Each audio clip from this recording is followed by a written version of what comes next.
ఒక అందమైన గ్రామంలో చింటూ అనే 8 ఏళ్ల పిల్లాడుండేవాడు. చింటూకి ఒక చిన్న బలహీనతుంది.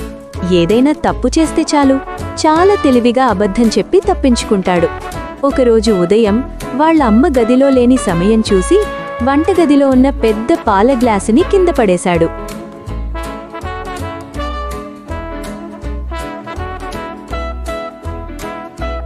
చింటూ, ఏంటి ఈ రచ్చ? పాలు కింద ఎలా పడ్డాయి? నేను కాదు మమ్మీ, ఆ పిల్లి కిటికీలోంచి దూకి గ్లాసుని తోసేసింది. నేను దాన్ని ఆపబోయాను కూడా. అమ్మ నమ్మి వెళ్ళిపోయింది, కానీ చింటూ మనసులో మాత్రం చిన్న భయం మొదలైంది. చింటూ అబద్ధాలను గమనిస్తున్న తాతయ్య అతనికొక పాఠం నేర్పాలనుకున్నారు. సాయంత్రం చింటూని పిలిచి ఒక పాత మెరుస్తున్న పెట్టెను ఇచ్చారు. అందులో ఒక అద్భుతమైన బంగారు పెన్సిలుంది. చింటూ, ఇది మామూలు పెన్సిల్ కాదు. దీని పేరు సత్య. దీనితో నువ్వు ఏదైనా బొమ్మ గీస్తే అది నిజమవుతుంది. కానీ నువ్వు నిజం చెప్పినంతకాలమే ఇది నీకు స్నేహితుడిగా ఉంటుంది. వావ్! అంటే నేను బొమ్మ గీస్తే నాకు నిజమైన బొమ్మలు వస్తాయా? థాంక్యూ తాతయ్య. చింటూ వెంటనే తన నోట్బుక్లో ఒక పెద్ద చాక్లెట్ బొమ్మ గీశాడు. అది వెంటనే నిజమైన చాక్లెట్లా మారిపోయింది. చింటూకి పిచ్చి ఆనందం వేసింది. గాలిపటం గీస్తే గాలిపటం వచ్చింది. సైకిల్ గీస్తే చిన్న సైకిల్ వచ్చింది. కాని ఇక్కడే చింటూకి ఒక దురాశ కలిగింది. తన స్నేహితుడు సోము తెచ్చుకున్న కొత్త బ్యాగ్ చూసి నా దగ్గర కూడా అలాంటిదే ఉంది అని అబద్ధం చెప్పాడు.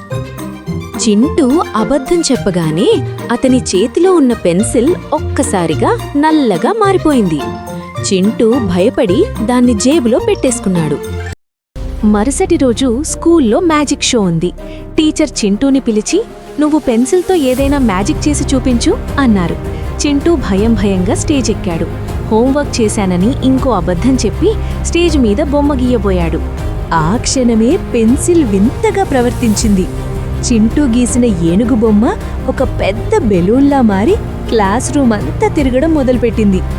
చింటూ అబద్ధం చెప్పిన ప్రతిసారి అతని ముక్కు మీద ఒక నీలిరంగు చుక్క పెద్దదవుతూ వచ్చింది. అందరూ నవ్వడం మొదలుపెట్టారు.